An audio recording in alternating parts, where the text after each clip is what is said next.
Kia ora Universe, Victoria Velasquez Vincent here, your Miss Universe New Zealand 2024, and I am back with episode number 3 of my interviews and chit chats with the Miss Universe New Zealand 2025 candidates. Today, I have the pleasure of being joined by Hannah. Hello, Hannah. Hi, How are you doing? I'm doing really well, thank you. How are you?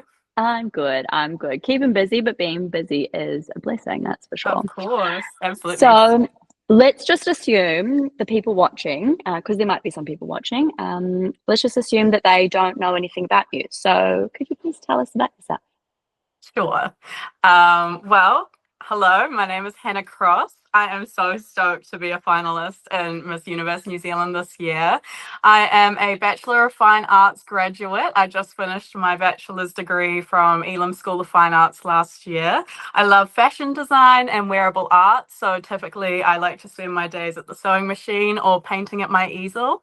And I really love to keep fit and healthy. I've been a dancer all my life, so I've been doing a lot of that.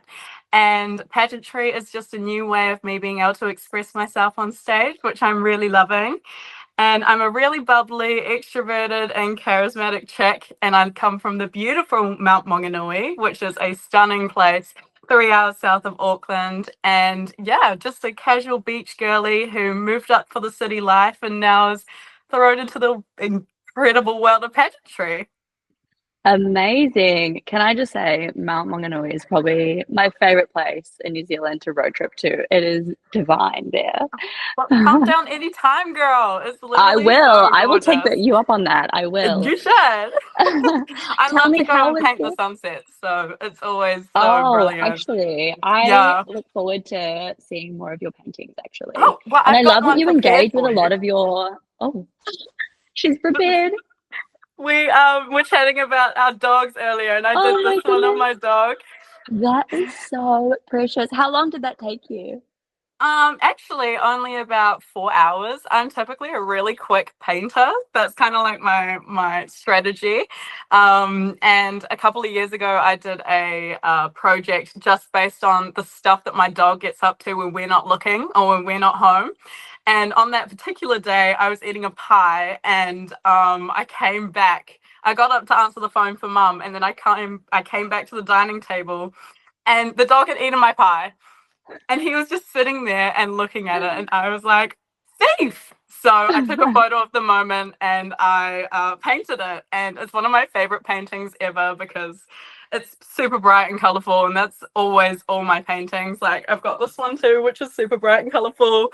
Everything's super bright. So yeah, but That is beautiful. I love that you capture through your paintings like day-to-day moments. Like I think it's so important because like when you take a photo, I've got something like 25,000 photos on my phone, like yeah, me thousands of too. photos on my laptop. I never ever look at them unless I like specifically want to go find something. But it's nice that you can capture moments in that way through your painting. That's really beautiful. Yeah, I mean, I just thought it's these little rare moments that you don't really stop and think about again. Like I probably wouldn't think about the time when my dog was cheekily stealing my pie again if I hadn't painted it. And now I get to talk about it when people ask me about that painting, and it's just like such a lovely thing to revisit, even though I'm still a little bitter about my pie being stolen. You know, it's really lovely to be able to, sometimes these moments are just the mundane, the everyday, the ordinary, and we get used to them just like passing by. And I was in high school when at the time when this happened, and I say this happened like it was something traumatic. But when he stole my pie, I remember it being before my dance lesson, and like it's just something that you wouldn't think to go, oh, take a photo, but it's just yeah. And then being able to revisit it again in university and be like, what has my dog been up to? And yeah, just revisiting all those cheeky moments. It's really lovely. Yeah. That is so, so special. And speaking of, also, I'm not sure if you saw that bubble thing that popped Yeah. up. It was like a thumbs up. It's I don't like know why slay I did girl. that. I didn't even move. I'm like, yes. Yeah. It's hilarious. Speaking of capturing moments, I had a little bit of a stalk of your Instagram, and I have chosen a photo that I would like you to tell me the story behind, or a fun fact about, or just anything about this. I want you to share with me some more information. Yeah, that sounds Um, amazing. and in the first one of these, I lifted up my phone, and my phone was like covered in fingerprints and probably my dog's slobber. I think it's clean now. So Okay. anyhow, this photo here. Oh my gosh. That was taken at the Natural History Museum in London. And behind me is a absolutely giant whale skeleton. And I just fell in love. I've always been a bit of a history buff, and I love dinosaurs and paleontology and all of that stuff.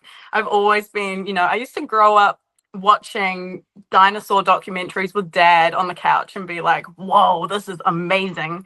So going to that museum, I was just like obsessed with everything that I saw. And that place just brought out so much like childhood wonder that was kind of like stored quite deep within me, because being thrust into university life, you're constantly trying to become more mature and think more about your career and everything moving forward, that you don't really remember about those little moments that you had, the little things that make you go whoa, make you go, oh, that was so exciting, especially when you were a kid.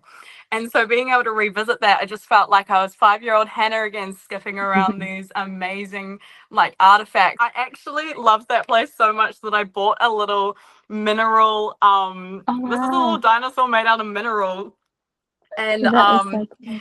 yeah, I guess that was just kind of a moment where I was just pure joy on my face, couldn't wipe the smile off of my face. And yeah, it was such a great day. So yeah.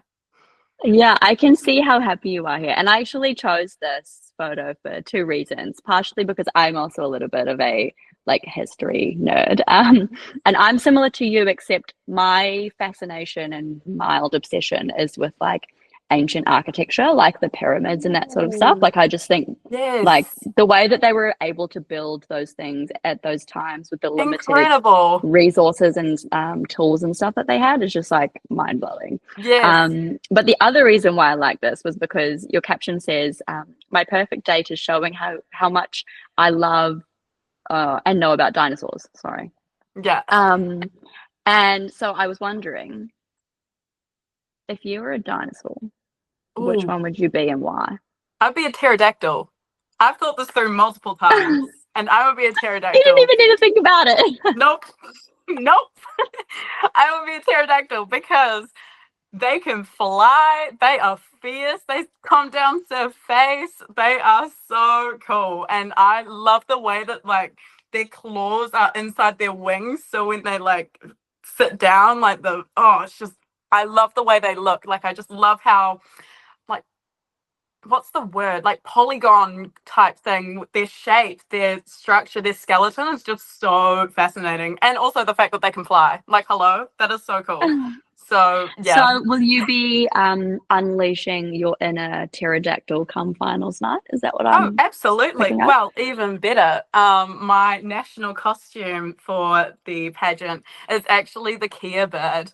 And so I have some very amazing There's that has a thumbs up very again. So yeah, yeah. Um I'm not sure if I should be saying this, but I will.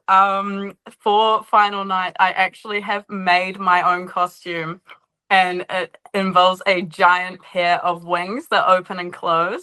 So it's going to be a wow. pretty incredible, yeah. I had a little bit of a nerd out last year during my capstone project, and while making the costume for my Bachelor of Fine Arts, I was also working at the Makers Space, which was the University of Auckland's engineering creative industries like experiment block. So I was working in there, and I made some amazing friends with people who were really great at coding, wiring, electrical type things. And they taught me how to solder. They taught me how to use electronics and stuff. So I got really good and incorporated that into my wings project. So I can't wait to show you what it looks like, because it's kind of insane, and it did take me 3 months to make, and I'm just so proud of it. It's definitely my proudest thing. I've like my proudest creation, and it's so close to my heart because the Kia bird is my if I were a bird in New Zealand, I would be a Kia bird because they are fun, they're quirky, they're crazy, but they're also so intellectual and so smart. And so I love them. And so I just wanted to make one so that I could be one. And yeah, so You're that's like, I kind of have my been vibe. waiting for this moment. I've been preparing for it since day dot, babe. Like day Oh dot. my goodness. I can't wait to see it. I actually, arguably, national costume is probably one of my favorite segments or portions within Miss Universe or pageantry in general. I just Yes, love the way that people like express our culture and everything. So I am very, very excited to see it, especially knowing that you made it yourself and it's taking you 3 months, which is yeah. incredible. So I do have a question. If you were to remove like any portion from pageantry, Hmm. which portion would you remove and why? Ooh, that's a really good question. Um, I think all of them serve a really important purpose. You know, evening gown is to show elegance and poise, control. Swimwear is to show personality, and national costume is my favorite. So ain't no way We're I'm not getting touching rid of that. that. I think if it were to be one, I would say that swimwear is not the most. I don't think it provides the most kindest like view for audiences. I think people can get quite critical of women in the swimwear category as opposed to any other category. And people tend to make comments on women that are not at all related to their skill or who they are as a person or their confidence. It's to do with how they look. And I think that that's not a progressive way of being able to promote how we view women in today's modern society. Like we're all trying to make moves to being a really diverse and inclusive and loving community, especially in pageantry, which has a reputation of not being that, but is trying to become that. So I think by at least altering the swimwear category so that at least it's something where all of the women are wearing something that they're comfortable and confident in, not necessarily throwing them in a bikini that they don't love, but maybe something that they actually feel comfortable wearing. Maybe that might help with how the swimwear category is perceived generally.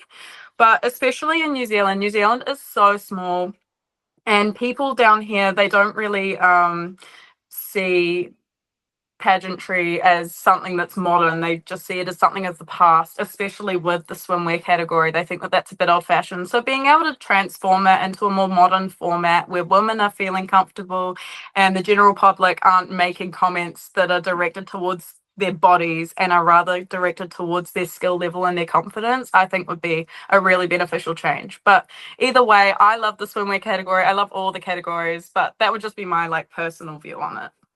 Yeah. I hope we get to a point where society, and especially in places like New Zealand where pageantry is not really a big thing, or there's a lot of common misconceptions around pageantry. I hope we get to a place where like the audience and just society in general are able to shift their perspective because Yeah.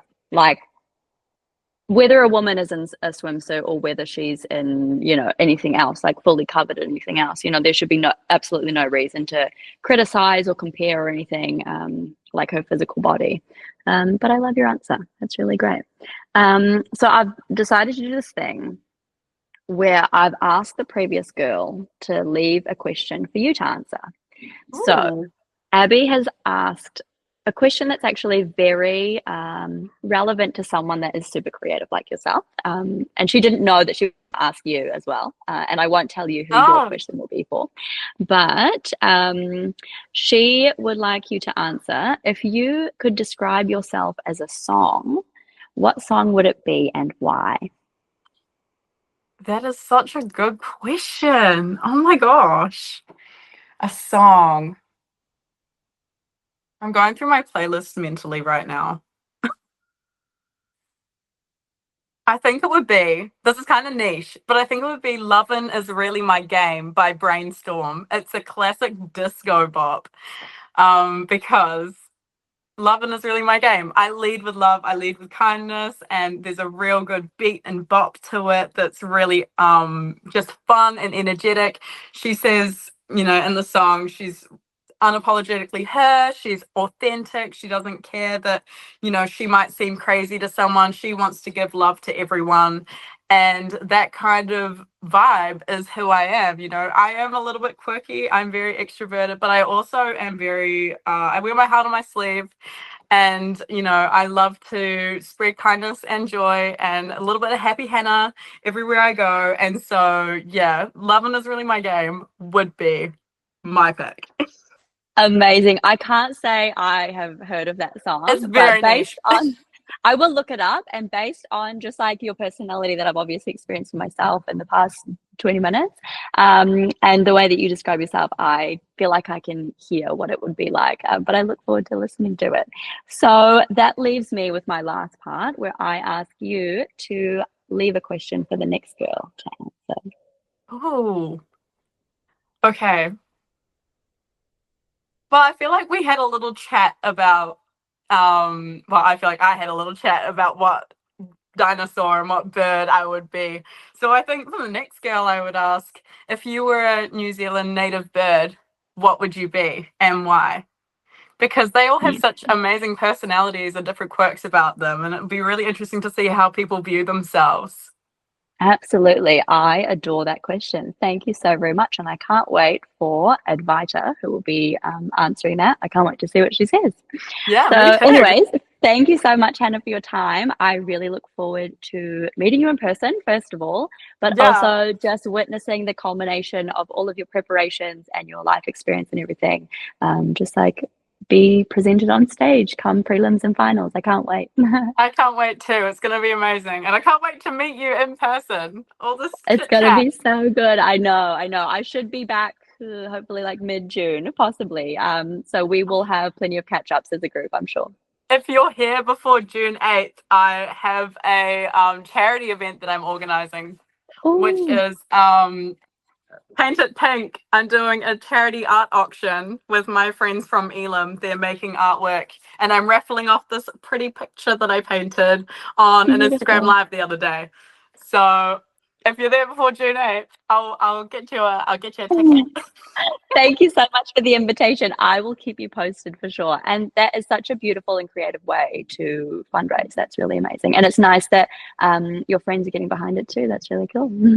Yeah, a little bit of Anyhow, artsy creation. yeah. Anyhow, take care of yourself. I will see you and speak to you very, very soon. That sounds amazing. So awesome to chat to you. Mwah. Likewise. See ya. Bye.